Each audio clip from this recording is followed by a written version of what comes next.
This is a TikToker known as TheBudday. Why do good girls like bad guys? I've had this question for a really long time. I've been a bad boy and it's plain to see. So why the good girls fall in love with me? This is a game on iOS known as Kick the Buddy. Time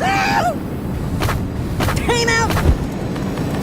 Open the window! Please remember that this is not a call to action, and I don't want you to kick the buddy because that would be illegal if anyone found out. While I don't think that being ugly should be a crime, mainly because I would go to jail, I do think being a creep online should be. Now, it might be the voices in my head, but I can't help but cringe when I see popular monsters like this. When I see videos of grown men duetting young girls on TikTok, I ask, God, if you are above, why do you want to watch the world burn? Just remember that if you are a creepy man online and you are duetting TikToks of young girls dancing, that we, the population, are against you, and we were raised by wolves. This is The Guillotine, part 1 and 3, because we don't recognize Craig Mabit as a legitimate member of Escape the Fate. Cause I may be bad, but I'm perfectly good at it. Sex in the air, I don't care, I love the smell of it. Sticks and stones may break my bones, but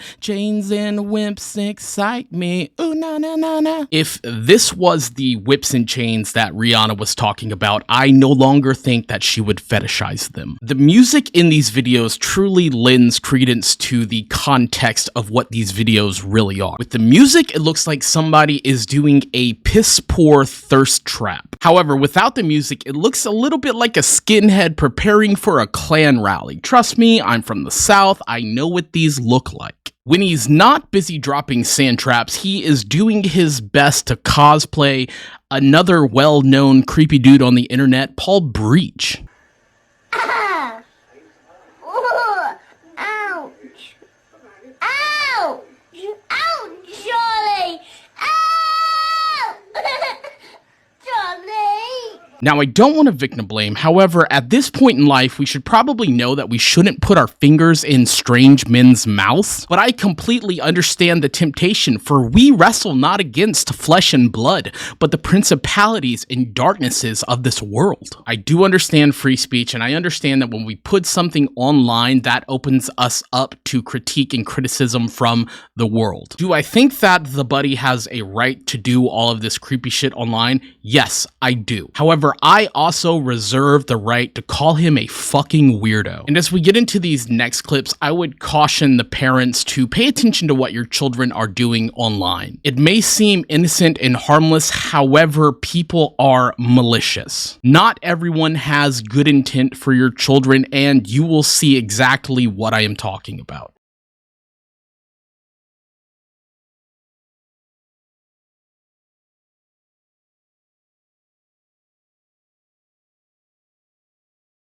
Even find videos like this online. I have scrolled TikTok for so long and I have never came across underage girls dancing. And if I did, I would scroll past it because I don't want that shit clogging up my algorithm. Hell, I would show you my For You page, but I live by the words, only God can judge me, and no one needs that much information about femboys. Finster, if you see this, hi.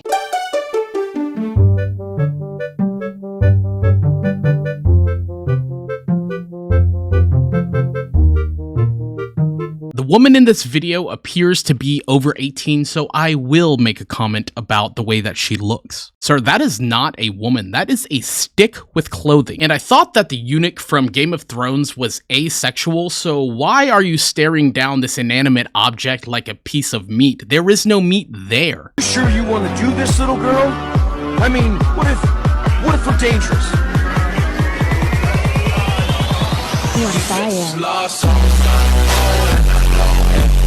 Though I am not afraid of you, I do fully believe that you are a danger. And if you're a woman watching this, I highly recommend a G-Lock 19. It's the best way to keep yourself safe and to deal with predators. And as I stated in a previous video, if you hit them in the back, it is no longer self-defense, and dead predators don't typically live to tell tales.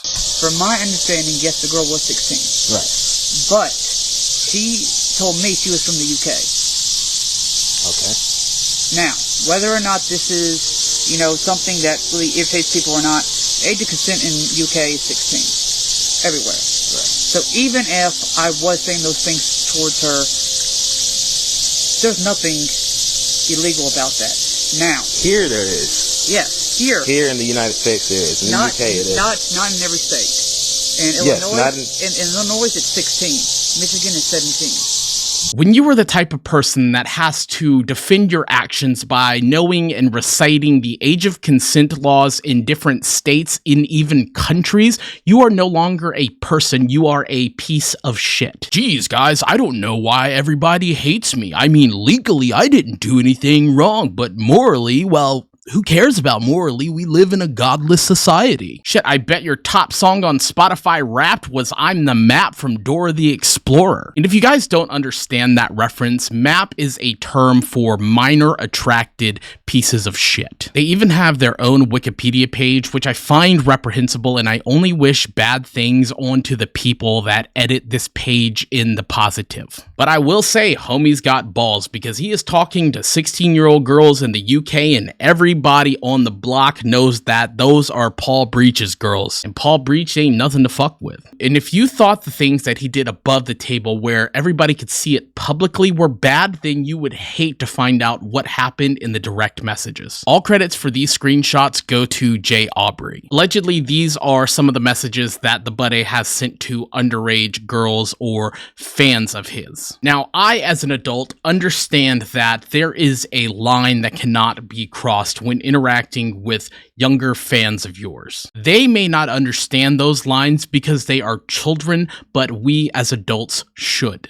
And with this many blurred lines, you would think that TheBudday is receiving royalties from Robin Thicke, T.I., and Pharrell. Do I think that there is an inherent problem with communicating with an underage fan? No. However, I do feel that I have a moral obligation to keep that conversation above board. This is my third or fourth YouTube channel, and with this one, I wanted to go into a different direction than my main channel. I wanted to discuss more controversial topics. My main channel ended up developing a younger audience, and I did not feel comfortable exposing them to the information and videos that I wanted to make on these controversial topics. We are coming up on that 8-minute mark where this video, if I was monetized, would make that sweet mid-roll ad money. However, we are still a long way from monetization, and with your help, we can make that gap close even more. All you have to do is hit the like and subscribe button, and in the great words of August the Duck,